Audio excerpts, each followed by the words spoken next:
Assalamualaikum warahmatullahi wabarakatuh. Kembali lagi dalam channel Uncle Wira. Uncle kali ini kembali dengan membahas materi TWK HOTS. Kenapa Uncle selalu membahas materi TWK HOTS ini? Karena soal ini menjadi momok salah satu kategori tes di dalam CPNS yaitu TWK yang termasuk sangat sulit juga ya. Karena dia soalnya bentuknya HOTS, Pak, sudah panjang, naratif dan analisis ya. Salah satu kisi-kisi dalam Permen-Pan RB nomor 27 tahun 2021 itu membicarakan tentang Pancasila dalam kategori pilar negara, di mana tujuannya di situ adalah pemahaman dan pengamalan Pancasila ya. Nah, kalau kita berbicara pengamalan Pancasila kan sudah jelas ya tentang nilai-nilai dasarnya, tetapi di situ disebutkan juga pemahaman. Jadi kita harus juga mempelajari Pancasila dari sisi pembentukan, dari sisi nilai-nilai apa saja yang terkandung di dalamnya, bagaimana dia hubungannya dengan pembukaan dan segala hal yang terkait dengannya itu merupakan pemahaman ya. Nah, salah satu di dalam pemahaman Pancasila kita harus memahami tentang kausa Pancasila.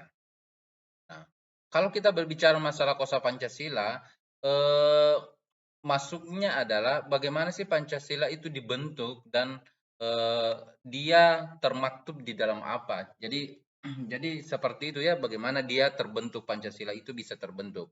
Nah, kalau kita berbicara masalah kosa Pancasila, kita belajar konsep ada 4 poin dasarnya. Yang pertama ada disebut kosa material, ada disebut kosa material. Yang kedua ada disebut dengan kausa formalis ya, ada disebut dengan kosa formalis formalis. Yang ketiga ada disebut kosa efisien, kosa efisien.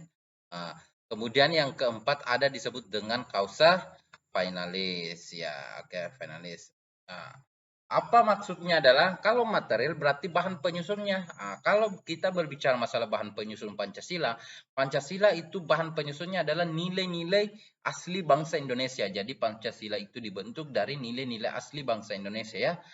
Nilai asli bangsa Indonesia, nilai asli masyarakat Indonesia ya. Saya sebut bangsa Indonesia ya, bangsa Indonesia. Nah, kalau nilai formal disebut dia kan kalau kita bilang formal di mana dia secara sah terbentuk. Nah, kalau kita berbicara masalah nilai formalnya ya tentunya di pembukaan UUD di situ kan disebutkan tentang 5 dasar Pancasila, pembukaan UUD 1945. Oke. Kalau kita berbicara masalah efisien bagaimana artinya kita berbicara masalah karya ya, bagaimana Pancasila ini dibentuk, maka Pancasila ini dirundingkan dalam sidang BPU PKI yang nantinya akan yang menuju PPKI yang mengesahkan ya, disahkan oleh ini menetapkan, oke, menetapkan. Jadi Pancasila dibentuk dari penetapan PPKI itu secara efisien. Pancasila dibentuk dari nilai-nilai yang termaktub di dalam pembukaan UUD, berarti itu formalnya. Kemudian nilai bangsa asli Indonesia, Pancasila dibentuk dari nilai asli bangsa Indonesia ya, ada kebudayaan asli bangsa Indonesia, berarti itu berbicara dengan nilai materialnya. Kemudian nilai finalisnya adalah Pancasila dibentuk sebagai dasar negara, berbicara tentang tujuan Pancasila sebagai dasar negara ya. Tujuan Pancasila sebagai dasar negara. Jadi kalau misalnya finalis itu dia berbicara tentang Pancasila sebagai dasar negara. Oke. Bisa ya dipahami sampai sini. Nah, 4 poin ini memang sederhana, tetapi ketika dia dikemas dalam bentuk soal HOTS, maka kadang kita sedikit berpikir untuk menganalisanya. Maka tentunya ini yang disebut pengetahuan, kemudian ada disebut nanti analisis. Itu harus berpadu. Artinya kendati orang punya kemampuan analisis yang baik, tapi ketika dia tidak punya pengetahuan, itu sama saja. Ketika juga orang punya pengetahuan tapi tidak mampu menganalisis dengan baik, itu juga bisa bahaya ya, bisa salah memilih jawaban yang tepat. Itulah rumitnya di dalam soal TWK HOTS. Kita harus memadukan antara pengetahuan dan kemampuan bernalar atau menganalisis. Nah, namun sebelum Uncle lanjut di dalam bentuk soalnya, Uncle sudah siapkan bentuk soal HOTS ya, yang analisis. Teman-teman bisa subscribe channel ini, like, share, and comment, serta nyalakan lonceng pemberitahuannya agar teman-teman senantiasa memperoleh informasi seputar CPNS dari Uncle Wira. Teman-teman juga bisa mengikuti bimbingan belajar Uncle Wira dengan cara DM di Instagram Uncle Wira. Teman-teman akan dibina berdasarkan Permenpan RB nomor 27 tahun 2021 per pasal, per ayat, per poin, sehingga tuntas Permenpan RB nomor 27 tahun 2021. Juga 2 atau 3 hari sebelum tes, teman-teman akan dievaluasi pengetahuannya, dievaluasi psikis dan mentalnya, serta strategi yang akan digunakan pada saat tes nanti. Nah, teman-teman juga akan memperoleh pengajaran tentang konsep, sehingga bentuk soal apapun yang naik tentang soal-soal yang terkait masalah TWK, TIO maupun TKP, itu insya Allah bisa dijawab dengan benar. Oke. Jadi, langsung saja kita lihat soal nomor 1. Kita lihat soal nomor 1. Masyarakat asli bangsa Indonesia sejak dulu telah mengutamakan sikap gotong royong dalam kehidupan mereka. Kini gotong royong adalah ciri utama bangsa Indonesia dan tumbuh serta berkembang di setiap daerah di seluruh wilayah Indonesia. Tidak hanya itu, sikap gotong royong diajarkan oleh berbagai agama yang ada serta berbagai kebudayaan yang berkembang di Indonesia. Sikap gotong royong ini tumbuh dan berkembang atas dasar kemanusiaan guna mencapai persatuan yang abadi dalam bingkai keadilan dan tetap menjunjung tinggi nilai-nilai demokrasi. Salah satu hal yang tumbuh dalam masyarakat asli Indonesia adalah dalam hal pengambilan keputusan. Masyarakat Indonesia sejak dulu melakukan dengan cara duduk bersama, berdialog, menemukan permufakatan yang baik bagi kepentingan sosial. Nilai-nilai tersebut termaktub dalam nilai dasar Pancasila sebagai bagian dari pandangan hidup masyarakat Indonesia dalam bersikap dan bertingkah laku dalam kehidupan bermasyarakat, berbangsa, dan bernegara. Pancasila selalu tangguh dalam menepis kebudayaan dan paham asing yang masuk di Indonesia yang bertolak belakang dengan kehidupan asli masyarakat Indonesia. Uraian di atas merupakan pembentukan nilai dasar yang disebut dengan, perhatikan, kita tadi sepakat bahwa di soal ini kita harus analisis dulu soalnya ini membicarakan tentang bahwa ini sifat-sifat kebudayaan asli yang berkembang di Indonesia ya, sifat-sifat asli bangsa Indonesia. Di sini disebutkan, perhatikan, Pancasila selalu tangguh menepis kebudayaan dan paham asing yang masuk ke Indonesia yang bertolak belakang dengan kehidupan asli masyarakat Indonesia. Di sini ada kehidupan asli masyarakat Indonesia.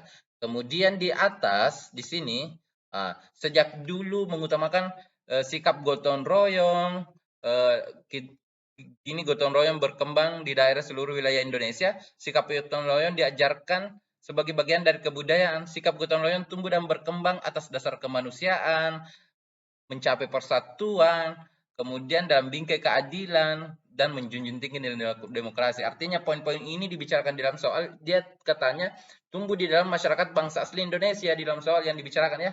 Nah, kalau nilai tadi, kausa yang membicarakan tentang bahwa Pancasila itu digali dari nilai asli bangsa Indonesia, maka kita berbicara masalah kosa formal ya. Kosa material. Kosa material. Jadi jawabannya ada di jawaban bagian B ya, kosa material. Di sini jawabnya kosa material karena nilai dasar Pancasila digali dari kebiasaan dan jiwa asli bangsa Indonesia. Jadi Indonesia punya jiwa persatuan, jiwa apa ya, menghargai keberagaman agama, karena banyak agama yang berkembang di dalamnya ya. Segala hal dilakukan atas dasar kemanusiaan. Mereka mengambil keputusan ketika melakukan duduk bersama, berdialog dalam menemukan mufakat. Kemudian mereka menjunjung tinggi nilai demokrasi yang berkeadilan. Nah, sehingga soal tadi di atas tadi membicarakan tentang bahwa Pancasila itu dibentuk dari sikap asli, kehidupan asli bangsa Indonesia, masyarakat Indonesia, sehingga disebutlah kausa material. Seperti yang dijelaskan pada materi sebelum di atas ya. Jadi jawabannya mudah kan untuk soal ini.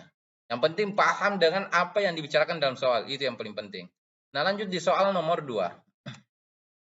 Jadi kita lihat soal nomor 2. Nilai dasar Pancasila adalah pengarah kehidupan bermasyarakat, berbangsa, dan bernegara. Setiap warga negara wajib menjunjung nilai-nilai yang terkandung dalam Pancasila, tak terkecuali oleh setiap abdi negara. Seorang warga negara bernama Pak Sabto bekerja di sebuah kantor dinas sosial. Setiap hari ia melayani masyarakat dengan penuh semangat dan loyalitas yang tinggi. Tak jarang Pak Sabto turun langsung ke lapangan untuk mencari fakir miskin, untuk disantuni dan lansia terlantar untuk dibawa ke panti jompo. Ia pernah mendapat penghargaan sebagai pegawai teladan yang berintegritas. Ia sering dinobatkan sebagai pegawai percontohan.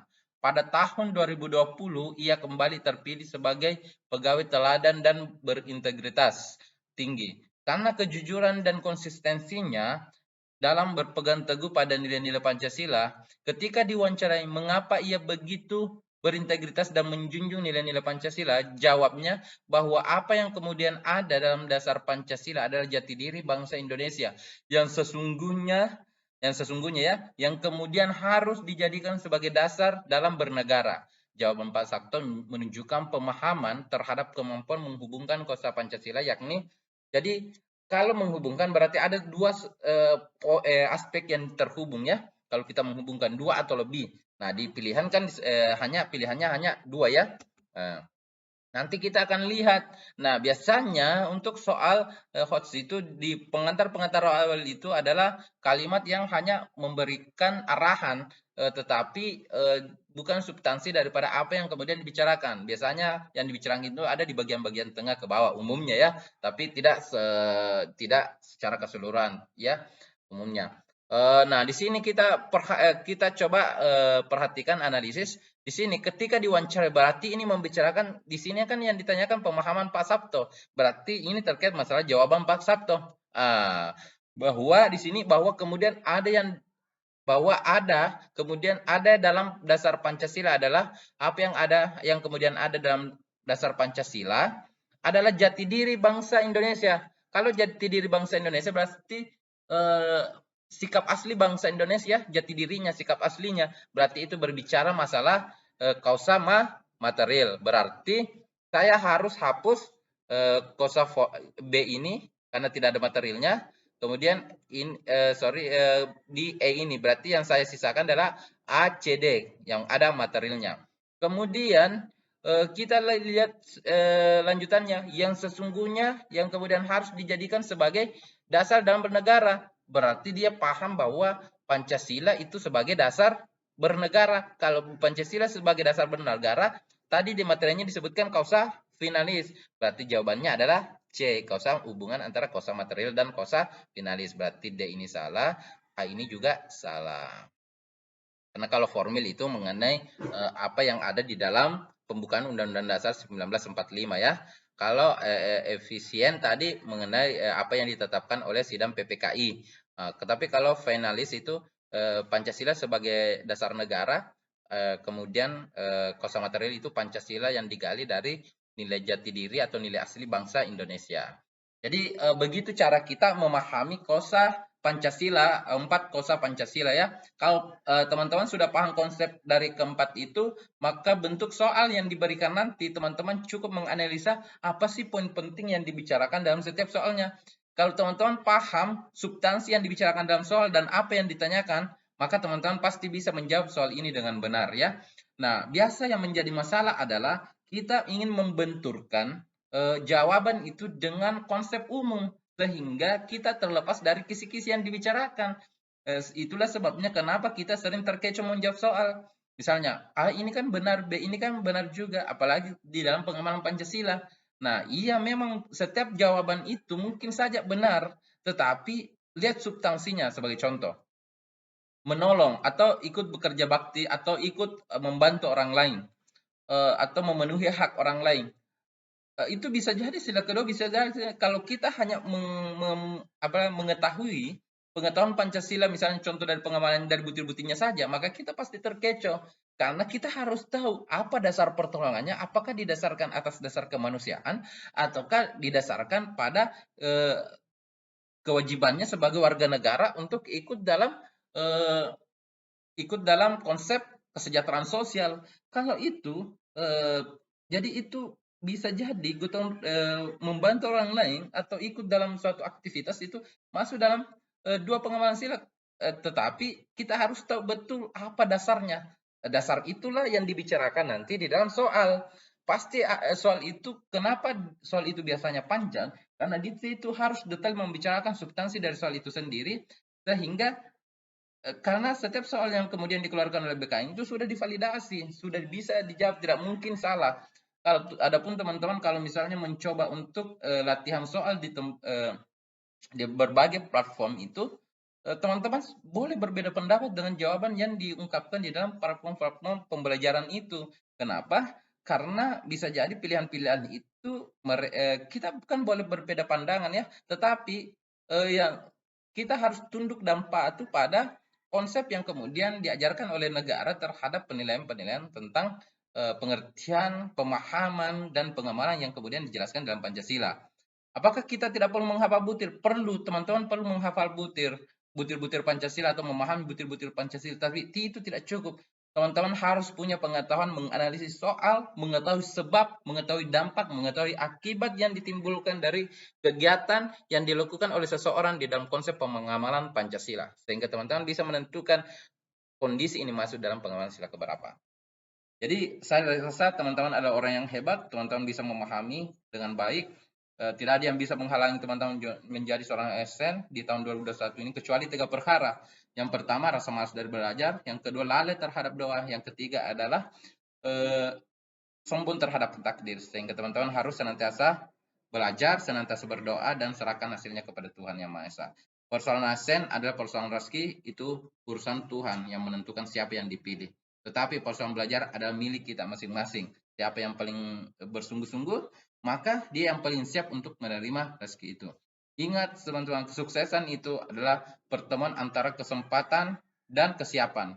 Ketika kesempatan itu datang dan teman-teman tidak siap, maka kesuksesan itu tidak mungkin datang. Tetapi yang kedua adalah ketika teman-teman siap, tetapi kesempatan itu belum datang, maka teman-teman juga tidak akan ketemu dengan kesuksesan. Jadi sekarang kesempatannya sudah datang. Karena negara telah membuka tes ASN, penerimaan ASN. Sekarang persiapkan diri Anda, supaya kesiapan Anda bertemu dengan kesempatan. Kesiapan yang baik bertemu dengan kesempatan yang tepat akan melahirkan kesuksesan yang luar biasa. Dan itu kesuksesan itu milik teman-teman sekalian. Jadi sekian dari Uncle Wira. Assalamualaikum warahmatullahi